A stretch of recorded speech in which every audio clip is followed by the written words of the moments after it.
Edathanattukara Nalukandam PKHM OUP സ്കൂളിലെ open library Sarovaram ഉദ്ഘാടനം ചെയ്തു.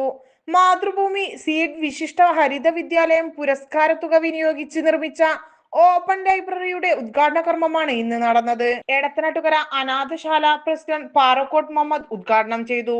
PTA പ്രസിഡന്റ് അനിൽകുമാർ അധ്യക്ഷനായി. പ്രധാന അധ്യാപിക NU സീനത്ത് സ്വാഗതം പറഞ്ഞു. School manager P Abubakar master മുഖ്യാതിഥിയായി. അനാഥശാല joint secretary K Abubakar master, PTA പ്രതിനിധി P മുഹമ്മദ് ഉണ്ണി, ഹിഷാം എന്നിവർ ആശംസകൾ നേർന്നു.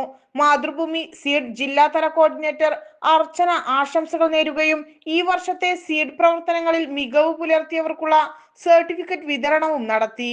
ഒരു ക്ലാസ് മുറിയുടെ വലിപ്പത്തിൽ വിശാലമായ ലൈബ്രറി, തണൽ മരങ്ങളുടെ ചുവട്ടിൽ നിർമ്മിച്ച ലൈബ്രറിക്ക് വളരെ പ്രത്യേകതകളുണ്ട്.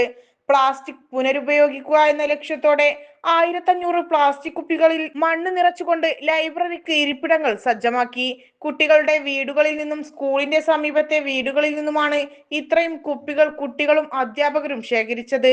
കൂടാതെ സ്കൂൾ മാനേജ്മെന്റിന്റെ പ്രത്യേക താല്പര്യത്തോടെ ഇരിപ്പിടങ്ങൾ ഗ്രാനൈറ്റ് പതിച്ചും നിലം ടൈൽ വിരിച്ചും വളരെ ഭംഗിയാക്കി.